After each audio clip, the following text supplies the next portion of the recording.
All India anganwadi news update में आपका स्वागत है। आंगनवाड़ी कार्यकर्ताओं की होगी पदोन्नति, बिना विभागीय अनुमति के दूसरे विभाग में नहीं ले सकेंगे काम। तो देखिए, यहाँ पर उत्तराखंड सरकार की ओर से बड़ी पहल की गई है। समाचार उत्तराखंड से रहने वाला है। महिला सशक्तिकरण एवं बाल विकास विभाग के अधीन कार्यरत आंगनवाड़ी कार्यकर्ताओं को हर साल सुपरवाइजर के 50% पदों पर पदोन्नति मिलेगी। तो यहाँ पर स्पष्ट कर दिया गया है कि जो आंगनवाड़ी कार्यकर्ता जिनके पास लगभग 10 साल का एक्सपीरियंस होता है वो आंगनवाड़ी सुपरवाइजर पदों के लिए आवेदन कर सकते हैं।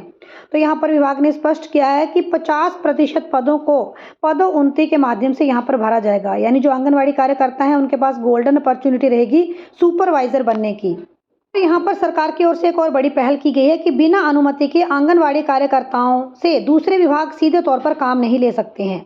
यदि दूसरे विभाग को उनसे कोई काम लेना है तो इसके लिए उन्हें टीए, डीए और भत्ता देना होगा। ये एक बड़ी पहल है कि अगर कहीं भी आंगनवाड़ी कार्यकर्ता की किसी अन्य विभाग में ड्यूटी लगाई जाती है तो ऐसे में उसे टीए, डीए और भत्ता दिया जाए। यानी यहाँ पर चाहे दिन का 400 रुपये बन रहा है, 500 रुपये बन रहा है, तो अगर कोई भी विभाग उनसे कार्य लेना चाहता है तो कम से कम उन्हें जो है वो उस भत्ते का भुगतान जरूर करे। एक सर्टन राशि का भुगतान चाहे ऑनलाइन माध्यम से करे, चाहे कैश इन हैंड के माध्यम से करे। तो उत्तराखंड सरकार की यहाँ पर बड़ी पहल, आंगनवाड़ी कार्यकर्ता किसी अन्य विभागों में बिना बात के काम करने नहीं जाएंगी।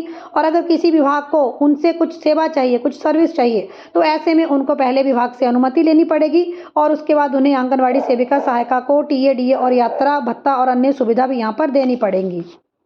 आप हमारे Telegram group all India anganwadi news को ज्वाइन करें। अपनी सैलरी डिटेल्स, अपने आंगनवाड़ी अपडेट्स जैसे फोटो, वीडियो, पीडीएफ अपने आंगनवाड़ी केंद्र से प्रकाशित करने के लिए हमारे साथ शेयर करें। मंत्री रेखा आर्य ने यह भी स्पष्ट किया कि जो 1 साल से बिल पेंडिंग पड़ा है, मोबाइल के बिल पेंडिंग पड़े हैं, रिचार्ज के संबंधित जो भी पैसा पेंडिंग पड़ा है उसे भी जल्द ही सेविका सहायिका को जारी किया जाए। यहाँ पर मंत्री रेखा आर्य ने यह भी स्पष्ट किया कि जो अन्य राज्यों में सेविका सहायिका का वेतन है वो उस पैटर्न को स्टडी करेंगे और उस पैटर्न को स्टडी करने के बाद अगर हो सका तो आंगनवाड़ी सेविका सहायिका में वृद्धि यहाँ पर की जाएगी। लेकिन उसके लिए पहले वो अन्य राज्यों का पैटर्न स्टडी करेंगे कि वहाँ पर कैसे सेविका सहायिका को मानदेय दिया जा रहा है। तो ऐसे में भविष्य में उत्तराखंड में आंगनवाड़ी सेविका सहायिका के मानदेय में बढ़ोतरी भी हो सकती है। आप लोग कमेंट करके बताएं कि उत्तराखंड में आपकी सैलरी कितनी है या फिर भारतवर्ष के किसी अन्य राज्य में आप काम कर रहे हैं तो आपका मानदेय कितना है और क्या आप भी सुपरवाइजर पदों के लिए आवेदन करना चाहते हैं। कमेंट जरूर करें। चैनल के ऊपर नए सब्सक्राइब करें। वीडियो अच्छा लगा है लाइक शेयर जरूर करें।